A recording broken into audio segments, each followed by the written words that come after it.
اللہ تبارک و تعالیٰ کا تقرب حاصل کرنے، اللہ کے ولی بننے کے لیے جن اعمال کو اپنانے کی ضرورت ہے ان میں سے 2 اعمال انشاءاللہ آج آپ کے سامنے اور تذکرہ کیے جائیں گے۔ سب سے پہلا تو یہ ہے ان میں کہ بد نظری سے حفاظت۔ اللہ تبارک و تعالیٰ کا تقرب حاصل کرنے کے لیے، اللہ کا ولی بننے کے لیے، اللہ تبارک و تعالیٰ کی خصوصی رحمتوں کو حاصل کرنے کے لیے بندے کو چاہیے، چاہے وہ مرد ہو یا عورت ہو، اپنی آنکھوں کی حفاظت کریں، بد نگاہی سے، بد نظری سے بچیں۔ شیطان کو جب اللہ تبارک و تعالیٰ نے جنت سے نکال دیا اور اس کو دنیا میں پھینک دیا، اور سجدہ کرنے سے جب اس نے انکار کیا تو اس کی تذلیل ہوئی، ذلت ہوئی، رسوائی ہوئی، تو اس وقت اس نے اللہ تبارک و تعالیٰ سے ایک وعدہ کیا، ایک دعویٰ کیا، اور شرارت بھرے انداز میں کچھ باتیں اللہ سے اس نے کی۔ اگر آپ مجھے جنت سے نکال رہے ہیں اور انسان کی وجہ سے، تو میں انسان کو بھٹکاؤں گا، اس کو بہلاؤں گا، اس کو پھسلاؤں گا، ہر 4 جانب سے اس کی طرف آؤں گا تاکہ وہ آپ کا متقی اور پرہیزگار نہ بن سکے۔ اس نے واضح طور پہ اعلان کیا، اس بات کو توجہ سے سنیں اور پھر اس کے نقطے کو بھی اپنے ذہن نشین کریں کہ اس نے اللہ تبارک و تعالیٰ کے سامنے اس نے یہ بات کہی کہ میں انسان کو آگے سے بھی پھیلاؤں گا، پھسلاؤں گا، وسوسے ڈالوں گا، پیچھے سے بھی اس کے اوپر حملہ کروں گا، دائیں سے بھی اس کو میں بھٹکاؤں گا اور بائیں سے بھی میں اس کو اپنی گرفت میں لوں گا۔ تو اللہ تبارک و تعالیٰ نے اسے اجازت دے دی، جو میرے نیک بندے ہوں گے، قرآن کہتا ہے جو میرے نیک بندے ہوں گے، جو میرے متقی بندے ہوں گے، وہ تیرے جھانسے میں نہیں پھنسیں گے، وہ میرے ہی ہوں گے۔ تو شیطان کا یہ بول کہ میں دائیں سے آؤں گا، بائیں سے آؤں گا، سامنے سے آؤں گا، پیچھے سے آؤں گا، اس نے 2 راہیں چھوڑ دی، 2 راستے اس نے چھوڑ دیے۔ اگر انسان صرف ان 2 راستوں کو اپنا لے تو وہ اللہ کا ولی بن سکتا ہے۔ اس نے کیا چھوڑ دیا؟ اس نے یہ نہیں کہا کہ میں اوپر سے انسان کو بھٹکاؤں گا، چھوڑ دیا اس نے، اور اس نے یہ نہیں کہا کہ میں نیچے سے انسان کو بھٹکاؤں گا۔ یہ 2 راستے علماء کرام نے قرآن کی اس آیت کی تفسیر میں اس بات کو واضح کیا اور اس بات کو بیان کیا کہ انسان اللہ تبارک و تعالیٰ کی طرف متوجہ ہو جائے جب کبھی کوئی اس کے پاس وساوس آئے، یا پھر اس کے پاس کوئی اور شرارت اور کوئی شیطان کی طرف سے ورغلے آئے، یا پھر اس کو غصہ آئے، یا پھر اس کو کوئی ایسی حالت میں وہ آ جائے جس کی وجہ سے وہ گناہ کا مرتکب ہو سکتا ہے، وہ اپنی نگاہ کو اللہ کی طرف متوجہ کر لے، وہ بچ سکتا ہے۔ نیچے سے شیطان نے کہا کہ میں نہیں بھٹکا سکتا۔ نیچے کا کیا معاملہ ہے؟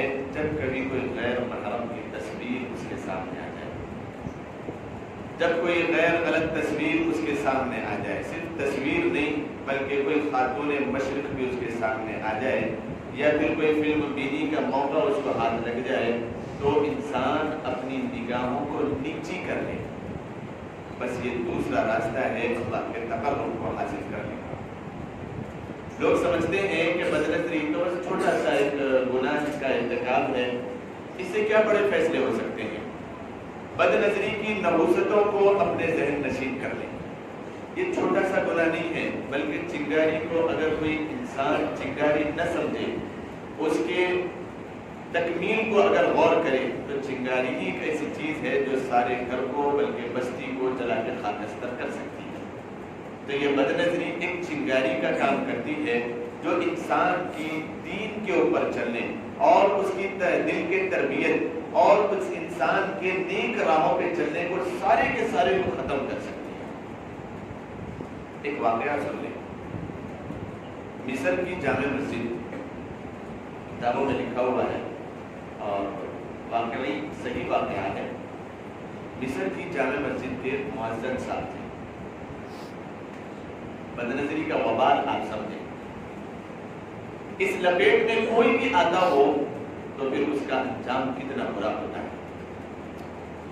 مصر کی جامع مسجد کے مؤذن صاحب اذان دینے کے لیے مسجد کے اوپر چڑھے، انہوں نے اذان دی۔ مینارے پر چڑھ کے پہلے لوگ اذان دیتے تھے، مائک کا نظام نہیں تھا۔ اوپر چڑھ کر جب دیکھا تو کوئی عیسائی کا گھر اڑوس پڑوس میں تھا، وہاں پر ایک خاتون مشرق خود کو نظر آئی، ایک عورت نظر آئی۔ اس مؤذن نے اس کو دیکھا اور لچائی ہوئی نظر سے دیکھ کر اس کے دل میں اس کی محبت بیٹھ گئی، صرف بدنظری ہو گئی، اور دیکھتا رہا اور اس کو اتنا بھی برداشت نہیں ہوا۔ اس نے کہا کہ بس میں اس سے نکاح کروں گا اور اس کو اپنی زندگی کا حصہ بناؤں گا۔ فوراً جیسے تیسے اذان مکمل ہوئی، نیچے آئے، کتاب میں لکھا ہوا نہیں ہے کہ نماز وغیرہ بھی پڑھی، بڑی تیزی کے ساتھ پڑوس جو عیسائی کا گھر تھا وہاں پر گئے اور اس لڑکی کے باپ سے ملاقات ہوئی اور اس نے کہا کہ آپ کو مجھے جانتے پہچانتے ہیں، میں کئی سال سے اس مسجد کا مؤذن ہوں، میری ایک چاہت ہے آپ سے۔ ہاں وہ کوئی بات نہیں، تم پڑوس ہو۔ تو اس مؤذن نے کہا کہ میں ایک نوجوان مرد ہوں اور میں نے سنا ہے کہ آپ کے گھر میں بھی لڑکی ہے، نوجوان ہے، تو میں یہ چاہتا ہوں کہ میں نکاح کروں۔ تو اس لڑکی کے باپ نے، عیسائی نے کہا کہ ٹھیک ہے، یہ بات مجھے منظور ہے، لیکن ایک شرط ہے۔ وہ شرط یہ ہے کہ تمہیں اپنا مذہب چھوڑ کر عیسائیت کو قبول کرنا ہوگا۔ تو اس نوجوان نے یوں سوچا کہ ابھی تو میں عیسائیت کو قبول کر لوں گا اور میرا نکاح ہو جائے گا، شادی ہو جائے گی، اس کے بعد پھر میں توبہ طائب کر کے اللہ کی طرف متوجہ ہو کے پھر میں مسلمان ہو جاتا ہوں، اور اس وقت تو میری شادی ہو چکی ہوگی، تو اس کا باپ مجھے روک نہیں سکتا ہے، تو میں اس طریقے سے اس بچی کو اپنے جھانسے میں پھنسا سکتا ہوں اور اسے نکاح کر سکتا ہوں، جو بھی اس کے دل میں خیال آتا ہے۔ اس نے کہا کہ ہاں ٹھیک ہے، مجھے یہ شرط منظور ہے، میں عیسائیت کو قبول کرتا ہوں، میں عیسائیت کو قبول کرتا ہوں۔ بس یہ کہتے ہوئے وہ نکلا اور تیاری کرنے کے لیے کہ مجھے نکاح کرنا ہے، سیڑھیاں اتر رہا تھا، کتابوں میں لکھا ہوا ہے کہ اس کا پیر پھسلا اور اتنی بری طریقے سے گرا کہ گردن کی ہڈی ٹوٹ گئی، جس کی تکلیف سے وہ جانور نہ ہو سکا اور وہ مر گیا۔ لکھا ہوا ہے اس کا نتیجہ کہ ایک بدنظری کی نحوست اور بدنظری انسان کو ایمان کے سلب کرنے تک بھی پہنچا سکتی ہے۔ علماء نے اس کے اوپر سوال اٹھائے، بڑے بڑے علماء نے اس کے اوپر سوال اٹھائے کہ بدنظری تو چھوٹا سا ایک عمل تھا، گناہ تھا، اتنی بڑی سزا، مشہور واقعہ ہے یہ، اتنی بڑی سزا کہ ایک بندے کا ایمان سلب ہو گیا، عیسائیت پہ مر گیا، مسلمان سے عیسائیت پہ مر گیا، اتنا بڑا گناہ۔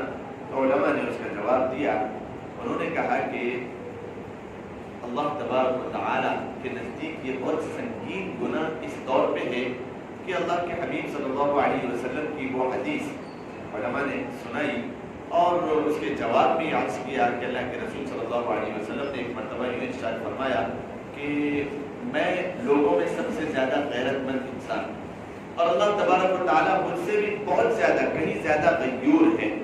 جب کبھی کوئی بندہ کسی عورت کی طرف لجائی ہوئی نگاہ اٹھاتا ہے تو اللہ تبارک و تعالیٰ کو اللہ تبارک و تعالیٰ اپنی غیرت میں آ کر اس بندے کے ساتھ کوئی بھی ایسا معاملہ فرما دیتے ہیں جو اللہ تبارک و تعالیٰ کی غیرت کو جھنجھوڑتی ہے۔ تو اللہ تبارک و تعالیٰ غیور ہے، تو وہ غیرت کا تقاضا یہ ہے کہ اس غیرت کی وجہ سے ایمان بھی سلب ہو سکتا ہے انسان کا۔ یہ جو بدنظری ہے جس سے انسان اللہ کا ولی نہیں بن سکتا ہے، اس کے اور نحوستیں ہیں، اس کو بھی اپنے ذہن نشین کر لیں۔ سب سے بڑی وجہ تو یہی ہے کہ انسان مرتے وقت کلمہ اس کے نصیب نہیں ہوتا، کلمے سے وہ انسان محروم ہو جاتا ہے۔ دوسرا بڑا گناہ اور دوسری بڑی نحوست انسان کی زندگی میں بدنظری سے، عورتوں کی طرف لچائی ہوئی نظر دیکھنے سے آنکھوں کے آنسو سلب ہو جاتے ہیں۔ سب سے بہترین انسان کی زندگی کا لمحہ ہے وہ ہے اللہ کے سامنے رونا. اس کی لذت بہت ساروں کو ملتی نہیں ہے. جس کو لگ جاتی ہے تو پھر وہ انسان زندگی میں بادشاہ ہوتا ہے. وہ بادشاہ ہوتا ہے. وہ پیسوں کے اعتبار سے نہیں, وہ دل کا بادشاہ ہوتا ہے. وہ کسی غریب کے ساتھ بیٹھے یا کسی عمرہ کے ساتھ بیٹھے, بڑوں کے بیچ میں. آج کل بڑا کس کو کہا جاتا ہے؟ جس کے پاس مال زیادہ ہو وہ بڑا, جس کے پاس مال زیادہ ہو بڑا. تو سب کی نظر میں شاید قارون بھی سب سے بڑا انسان تھا جو اس کے پاس مال زیادہ تھا. فرعون بھی بہت بڑا انسان تھا جس کے پاس پیسہ زیادہ تھا. پیسے زیادہ والا نہیں, کسی کے ساتھ بھی بیٹھو اس کا وہ اثر نہیں لیتا بلکہ اپنا اثر ان کے اوپر چھوڑتا ہے. وہ متاثر نہیں ہوتا بلکہ مؤثر ہوتا ہے. ایسا بادشاہ وہ وقت کا ہوتا ہے جس کے پاس اللہ کے سامنے بہانے کے لیے آنسو ہوتے ہیں. قیامت کے دن انسان اللہ کے سامنے ایک التجا کرے گا, تمنا کرے گا کہ یا اللہ مجھے پھر سے دنیا میں بھیج دے, آپ کے سامنے آنسو بہانے کی لذت کو میں حاصل کروں. اس وقت تو یہ موقع نہیں ملے گا کہ انسان کو پھر سے دنیا میں بھیج دیا جائے. بہت بڑی نعمت ہے انسان کو اگر مل جائے. دوسری نحوست جو بدنظری کی وجہ سے لگتی ہے وہ عبادتوں سے لذت ختم ہو جاتی ہے. کوئی بھی اللہ تبارک و تعالیٰ کے قریب لے جانے والا عمل اس میں اسے کوئی اچھائی محسوس نہیں ہوتی, اس میں دل نہیں لگتا, بلکہ وہ انسان دور بھاگنے کی فکر کرتا ہے کہ میں تیزی سے نیک اعمال سے دور چلا جاؤں. یہ بدنظری کی نحوست ہے. دل اس کا سخت ہو جاتا ہے. اللہ کے نبی علیہ السلام نے فرمایا جب ایک مرتبہ انسان بدنظری کرتا ہے, آنکھ اٹھا کے صرف یہ نہیں ہے کہ روڈ پہ چلتے پھرتے کسی عورت کو دیکھ لے, اس کا تصور صرف یہ نہیں ہے کہ بدنظری اسی کو کہا جاتا ہے, بلکہ بدنظری اخبار بھی اٹھائیں اس میں بھی عورتوں کی تصویریں, کوئی ناول یا پھر کوئی ایسی کتاب اٹھائیں اس میں بھی عورتوں کی تصویریں. آج کل نیوز سننا بھی بڑا مشکل ہو گیا کہ اس میں بھی عورت کی تصویریں. بہت سارے لوگ نیوز سننا چھوڑ دیے کہ اس کے اندر بدنظری ہوتی ہے. ایسے اینکرز کو بٹھایا جاتا ہے جس کی وجہ سے ہماری آنکھ خراب ہوتی ہے, دل کے اوپر ایک دھبا پڑتا ہے جو پڑتا ہی چلا جاتا ہے. کیوں نہ ہم اس وقت کو کسی بیان کے سننے میں, کسی اللہ والے کی کسی نصیحت کو سننے میں, قرآن کی تفسیر, قرآن کے ترجمے کو سننے میں لگائیں, اور یہ آنکھ سے ہم قرآن کو دیکھنے میں اور اس کو پڑھنے میں لگائیں. لوگوں نے خبریں سننا ہی چھوڑ دیا کہ اس کے اندر بدنظری ہوتی ہے. حضرت عبداللہ ابن مسیب رضی اللہ تعالیٰ عنہ سے سوال کیا گیا کہ بدنظری کی کیا نحوست ہے. انہوں نے کہا کہ تم صرف بدنظری اس کو سمجھتے ہو کہ کسی عورت کو دیکھ لیا جائے, میں تو کسی ظالم بادشاہ کی طرف نظر کرنے کو بھی بدنظری سمجھتا ہوں کہ کوئی ظالم قائد ہے, کوئی ظالم بادشاہ ہے, اس کی طرف بھی نظر کرنا میرے دل کو گوارا نہیں کرتا. بدنظری سے انسان کا دل سخت ہو جاتا ہے. اللہ کے نبی علیہ السلام نے فرمایا جب پہلی مرتبہ کوئی بدنظری کرتا ہے, پوری نظر کرتا ہے, اس کے دل پہ ایک دھبا پڑ جاتا ہے. وہ اس سے اگر توبہ طائب ہوتا ہے, اللہ سے اس کی توبہ کر کے وہ انسان نیک راہوں کی طرف چلنے لگتا ہے, تو وہ دھبا اس کے دل سے مٹا دیا جاتا ہے. اور اگر نہیں وہ توبہ طائب کیے بغیر اور نظریں کرتا رہتا ہے تو پھر ایک دن آتا ہے اس کا دل سارا کا سارا سیاہ ہو جاتا ہے, کوئی خیر والی بات اس کے دل پہ اثر انداز نہیں ہوتی, وہ ہمیشہ ہمیشہ کے لیے اس کا دل سخت ہو جاتا ہے. ہمیں چاہیے کہ ہم بدنظری سے حفاظت کریں. یہ اللہ تبارک و تعالیٰ کا تقرب حاصل کرنے. بہت سارے نوجوان اس بات کی شکایت کرتے ہیں کہ عبادتوں میں لذت نہیں محسوس ہوتی, نمازوں میں اللہ کی یاد نہیں آتی. نیک اعمال جو کوئی ہو, صرف نماز اور قرآن کی تلاوت یہ نیک اعمال نہیں ہے, بلکہ نیک اعمال جتنے کوئی ہو, اپنے گھر کے چار دیواری میں ہو, یا پھر اپنے کاروبار میں ہو, یا پھر راستے میں چلتے ہوئے ہو, یا پھر مسجد کے ارکان ہو, جو کوئی نیک عمل ہو, وہ سارے کے سارے نیک اعمال سے دل ہٹتا ہوا چلا جاتا ہے اور پتھر نما ہو جاتا ہے. یہ بعض نوجوان شکایت کرتے ہیں, بعض بڑی عمر کے بھی, کہ نیک اعمال کی طرف متوجہ نہیں ہوتی طبیعت, اور اس میں ایک لذت محسوس نہیں ہوتی, اس میں دل نہیں لگتا. جی چاہتا ہے کہ تیزی کے ساتھ مسجد سے بھاگ جائے, نماز ہو گئی, فریضہ انجام ہو گیا, دعا بھی نہ کرے, بس تیزی کے ساتھ بھاگے مسجد سے. تو یہ جو دل کی کیفیت ہے, یقین جانو کہ قرآن اور حدیث کی روشنی میں بدنظری کا افیکٹ آف بد نظری سمجھیں، یہ گندے اثرات ہیں نظر کی، گندی نظر کی وجہ سے. تو ہمیں چاہیے کہ ہم اپنے دل کو نورانی بنائیں اچھی نظر کے ذریعے. ہم اپنے آنکھوں میں آنسوؤں کا ایک سمندر پیدا کریں اچھی نظر کی وجہ سے. ہم اپنی عبادات میں لذت پیدا کر سکتے ہیں اچھی نظر کی وجہ سے. تو چاہیے اس بات کا ارادہ کریں کہ بد نظری سے ہم اللہ سے اس بات کی توبہ کریں کہ اللہ تبارک و تعالیٰ ہمیں بد نظری سے بچائے. دوسرا عمل اللہ تبارک و تعالیٰ کے تقرب حاصل کرنے کے لیے رضیت باللہ ربا وبالاسلام دینا وبمحمد صلی اللہ علیہ وسلم نبیا ورسولا. یہ اللہ کے نبی صلی اللہ علیہ وسلم نے دعا سکھائی. اس کا مقصد یہ ہے کہ جو کچھ اللہ تبارک و تعالیٰ دے جتنا دے اس پر راضی رہنا. یہ اللہ کے تقرب حاصل کرنے کے لیے بہت محترم بشان عمل ہے کہ جو کچھ اللہ نے ہمیں دیا ہم اس کے اوپر راضی رہیں، ہم اس کے اوپر اللہ کا شکر بجا لائیں، ہم اس کے اوپر خوش رہیں. اپنے بچوں کی بھی تربیت اس طریقے سے کریں اور اپنے بچیوں کی بھی تربیت اس طریقے سے کریں جو آج کل بہت سارا ویڈیو وائرل ہو رہا ہے. 25 تاریخ کو کسی خاتون نے احمد آباد میں اپنی جان کو کھو دیا اور وہ یوں کہتی ہوئی نظر آئی کہ میں ایک ہوا ہوں اور میں بہتی ہوئی نظر آنا چاہتی ہوں، میں بس بہتے رہوں، یہ میری ایک چاہت ہے اور میں پرے کرتی ہوں کہ ندی مجھے اپنے اندر سمو لے. یہ جو باتیں ہیں میں نہیں چاہتا ہوں کہ میں مرحومہ کے لیے بھی کوئی ایسی بات کہوں جو تکلیف دہ ہو اور ان کے ماں باپ تک بھی یہ بات پہنچے تو ان کے لیے تکلیف دہ ہو.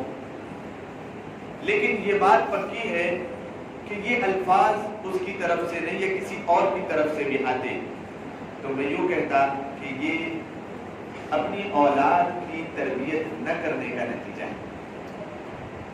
دینی اور اسلامی تربیت نہ کرنے کا نتیجہ ہے کہ یہ الفاظ زندگی میں آ رہے ہیں. یہ بات اپنے ذہن اور دماغ میں بٹھا لیں. 3 باتیں اس کی وجہ سے میرے ذہن میں آ رہی ہے، 3 لوگوں سے اس کے اوپر بات کرنا ہوتا ہے. ایسا جب میں واقعہ یہ ذہن میں پڑھا تو اسی وقت سے یہ بات چل رہی تھی کہ اس کے پیچھے 3 لوگوں سے بات کیا جائے. غلطی 3 لوگوں کی، ایک تو ان کے ماں باپ کی اور ایک لڑکیوں کی اور ایک لڑکوں کی. تینوں سے الگ الگ باتیں کرنا ہے اس کے اوپر. ماں باپ کی یہ کہ انہوں نے تربیت نہیں کی، تربیت سے عاری اور ساری صرف فنون کے سکھانے میں اپنی بچوں کی زندگیوں کو لگا دیا، کوئی دینی اور اسلامی تربیت انہوں نے نہیں کی. یہ بات واقعات مرحومہ کے لیے مغفرت کی دعا کی جائے لیکن وہ واقعہ بھی یاد رکھے، وہ واقعہ بھی یاد رکھے جن کو یاد ہوگا. میں نے یہاں پر بھی تذکرہ کیا ہے اس واقعے کا. اللہ کے نبی علیہ السلام بالکل شارٹ میں آپ کو میں سناتے ہوئے آگے اپنی بات کو بڑھاؤں. اللہ کے نبی صلی اللہ علیہ وسلم کے زمانے میں غالباً غزوہ تبوک چل رہا تھا. ایک صحابی رسول بڑی جانفشانی کا مظاہرہ کر رہے تھے، اپنی نوجوانی کا مظاہرہ کر رہے تھے. جس صف میں گھستے اعلاء کلمت اللہ کے لیے اپنی جان کی پرواہ نہ کرتے ہوئے تہس نہس کرتے ہوئے آگے بڑھ جاتے. صحابہ کرام یہ چیز دیکھ کر اللہ کے نبی کے سامنے تعریف کے بولے اللہ کے رسول صلی اللہ علیہ وسلم فلاں صحابی ہے اپنی جوانی کا زور دکھایا. اللہ کے نبی علیہ السلام نے نگاہوں کو بھی نیچی کیا اور اللہ تبارک و تعالیٰ نے جتنا علم غیب آپ کو دیا تھا، علم غیب کسبی آپ کو تھا، اللہ تبارک و تعالیٰ نے یہ بات آپ کو بتلا دی تھی. جو واقعہ آگے ہونے والا تھا اللہ کے نبی نے فرمایا کہ جہنمی ہے. توجہ کے ساتھ سنیں، صحابی رسول ہیں، اللہ کے نبی علیہ السلام یوں فرما رہے ہیں کہ جہنمی ہے. جان فشانی اعلاء کلمت اللہ کے لیے اپنی جان کی قربانی کے جذبے سے آگے بڑھ رہے ہیں. صحابہ کرام تعریف کر رہے ہیں. اللہ کے نبی علیہ السلام نے فرمایا کہ جہنمی. دوسری مرتبہ جب صحابہ نے دیکھا اور رہا نہیں گیا، ایک سے اعلیٰ ایک صحابی تھے، ایمان کا ایسا جوش تھا کہ وہ جس سب میں گھستے کئی لوگوں کی تعداد میں تہس نہس کرتے ہوئے آگے بڑھ جاتے.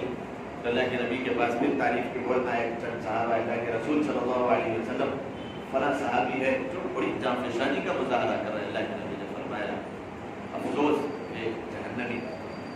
تیسری مرتبہ تعریف کے بول آئے اللہ کے نبی علیہ السلام نے فرمایا افسوس ہے جہنمی ہے. آخر میں دیکھا یہ گیا کہ جب غزوہ ختم ہوا اور وہ صحابی کے جسم پہ کئی سو تیر کے وار اور کئی تلواروں کے وار تھے، جس کی تکلیف کو وہ برداشت نہیں کر سکے. اور صحابہ وہیں پر موجود تھے، اللہ کے نبی بھی موجود تھے. وہاں پر انہوں نے اپنی جو تلوار تھی اس کو الٹا زمین میں گاڑا اور اس پر لیٹ گئے. اتنی تکلیف برداشت نہیں ہوتی، ایک ہی مرتبہ میں میری جان چلی جائے، اور انہوں نے اس کے اوپر الٹا لیٹ گئے. خودکشی انہوں نے کر لی، خودکشی انہوں نے کر لی. اللہ کے نبی علیہ السلام نے فرمایا کہ میں نے کہا تھا نا کہ جہنمی ہے.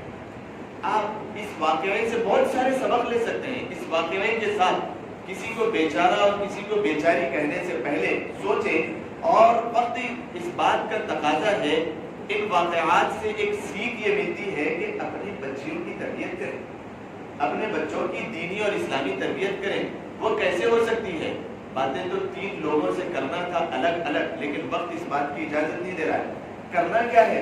اپنے گھر میں تعلیم کا ماحول بنائیں، بہت کچھ فنون سکھائیں. فنون میں کس کو کہہ رہا ہوں؟ فنون، انجینئر بنانا، ڈاکٹر بنانا، لائر بنانا، ایڈوکیٹ بنانا، اور بہت پڑھا لکھا جو ہم کہتے ہیں ایجوکیٹڈ پرسن، گریجویٹ ہیں، اور میری بچی کا یہ خواب تھا کہ وہ PhD کرے، فلاں بنے. یہ فنون سکھانا ہے.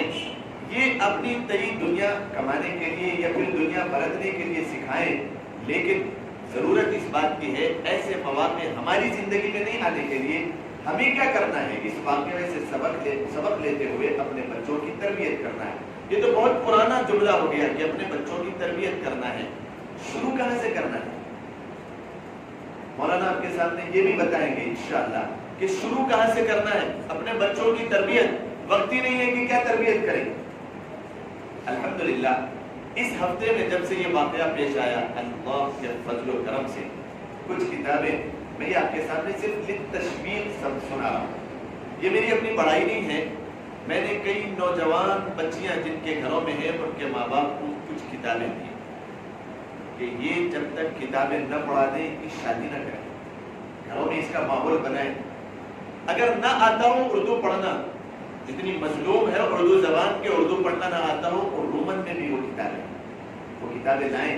زندگی جہاں سے شروع ہوتی ہے ایک بچی کی، وہاں سے وہ کاروائی شروع کر رہی ہے کتاب. اور بچی پیدا ہوئی، وہاں سے اس کا عقیقہ ہوا، پھر اس کے بعد اس کے کچھ سال، چند 8 سے 10 سال اس کی جوانی کی دہلیز پہ رکھنے تک ہوئے، وہ عرصہ.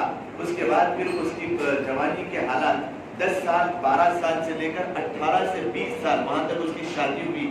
وہاں پر اس کے ساتھ کیا ہونا چاہیے، کیسی اس کی تربیت ہونی چاہیے، کیا اس کی زندگی میں تبدیلیاں آنی چاہیے، پھر شادی ہونے سے پہلے اس کے کیا معاملات ہونے چاہیے، پھر شادی ہونے کے بعد شوہر ہے. اللہ کے رسول صلی اللہ علیہ وسلم نے فرمایا کہ میں اگر اللہ کے سوا کسی کو سجدہ کرنے کی اجازت دیتا تو میں بیوی سے کہتا کہ وہ شوہر کو سجدہ کرے. یہ تربیت شروع ہو رہی. یہ 12 سال سے لے کے 18 سال تک اس کتاب میں یہ تربیت. کتابیں بہت ساری ہیں، میں آپ کو نام بھی انشاءاللہ سناؤں گا.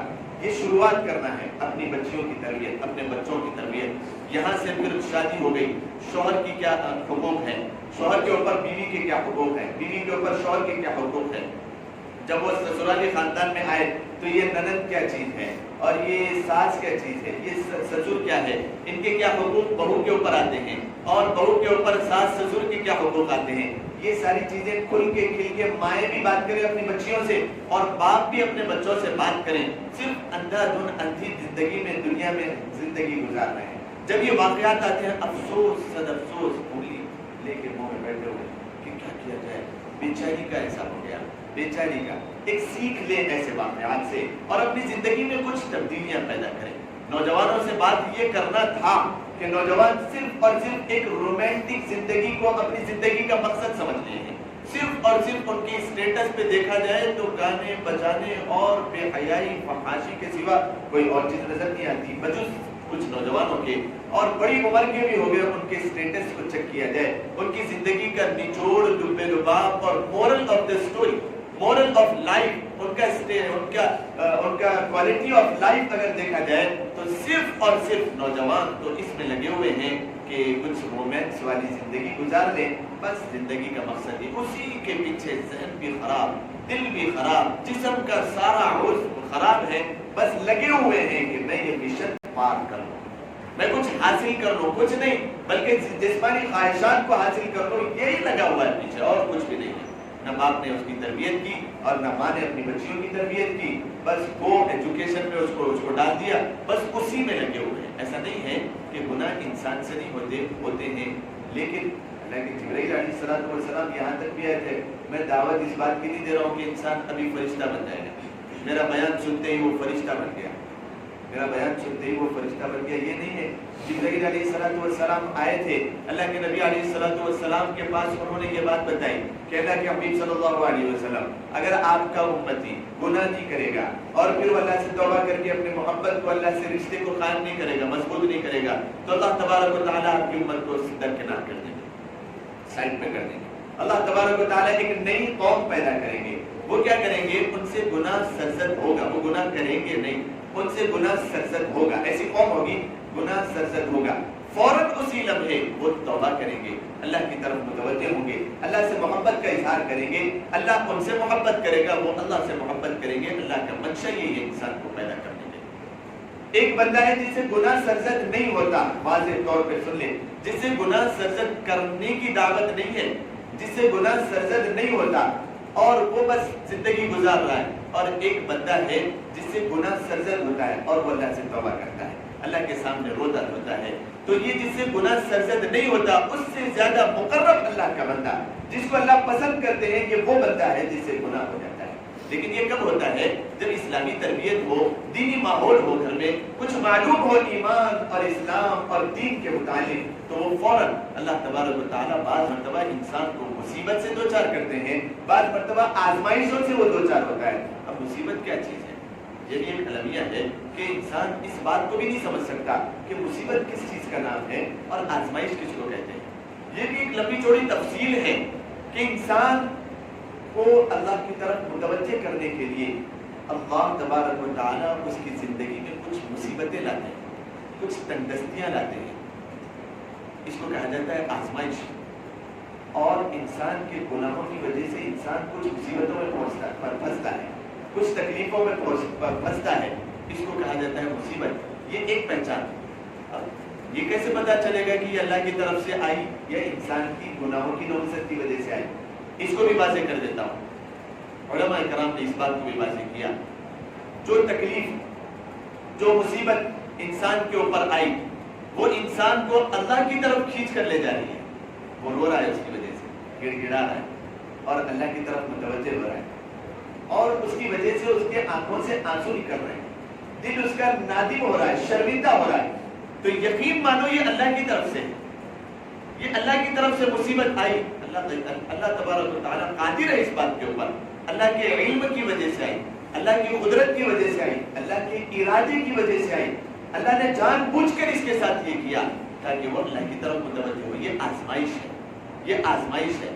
اور انسان کے اوپر کوئی تکلیف آئی، کوئی مصیبت آئی، وہ اس کی وجہ سے صرف ذہنی لان میں مبتلا ہے کہ اس نے میرے ساتھ ایسا کیا، میں اس کے ساتھ ایسا کروں، اچھا اس نے میرے ساتھ ایسا کیا، میں اس کے ساتھ، شاید اس وجہ سے یہ میرے ساتھ ہوا، میں اس کو ایسا کروں گا۔ وہ لوگوں کو خوش کرنے کے پیچھے لگا ہوا ہے اور مخلوق خدا کے پیچھے اپنی اللہ کی ناراضگی کو تصور نہیں کرتا، بلکہ صرف اور صرف ذہنی پلاؤ بنا رہا ہے۔ تو سمجھو یہ انسان کے گناہوں کی وجہ سے آئی، اللہ کا اس میں کوئی عمل دخل نہیں ہے۔ تو آزمائش اور مصیبت میں بڑا فرق ہے۔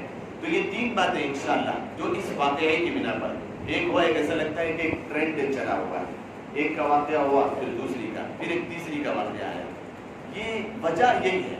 یہاں پر بہت ساری غلطی میں اپنے اوپر بھی لیتا ہوں کہ میں نے کھل کے یہ ماں باپ جتنے بیٹھے ہوئے ان سے میں نے بھی نہیں بتایا کہ شروعات کہاں سے کرنی ہے، اس بات کو ختم کرنے کی شروعات کہاں سے کرنی ہے۔ آج اس بات کا ارادہ کریں، ایک کتاب تو لائیں کم از کم بات اگر ختم ہو جائے اور یہ بات میں نہ کہوں تو بھی شروعات کہاں سے کرنا ہے یہ نہیں پتا چلے گا۔ بہشتی زیور ایک کتاب ہے، بہشتی زیور، جنت کے زیور، بہشت جنت کو کہا جاتا ہے، زیور کتاب کا نام ہے۔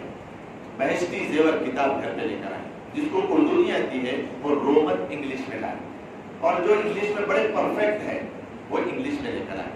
ہر لینگویج میں اس کا وہ ہوا ہے، ٹرانسلیشن ہوا ہے۔ تیلگو جس کو آتی ہے گھر میں تیلگو کا ماحول ہے، تیلگو میں لے کر آئیں، ہندی میں لے کر آئیں، سب کتابوں میں سب لینگویجز میں وہ کتاب ہے وہ لے کر آئیں اور اس بات کی ذمہ داری لگائیں۔ ہم اگر تمہارے پالنے پوسنے اور اللہ کے رزق کو تلاش کرنے کے لیے گھر سے باہر جاتے ہیں تو گھر میں ذمہ دار بنائیں، اتنا تو کم از کم اپنی حکومت جتائیں۔ اللہ نے مرد بنایا ہے، غیرت کا تقاضا یہ ہے، اس بات کو واضح کر دیں، روزانہ کم سے کم 3 سے 4 صفحات گھر میں ساری گھر کی عورتیں اور بچے بیٹھے اور کوئی ایک اس کی تعلیم کرے اور سب کے سب بیٹھ کر کے سن۔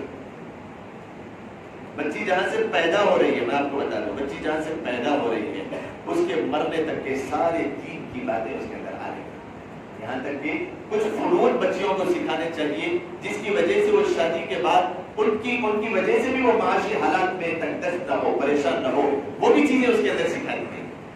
الحمدللہ کی عادت ہے، اللہ تبارک و تعالیٰ لکھنے والوں کو خیر نصیب فرمائے، کتاب لے کر آئیں۔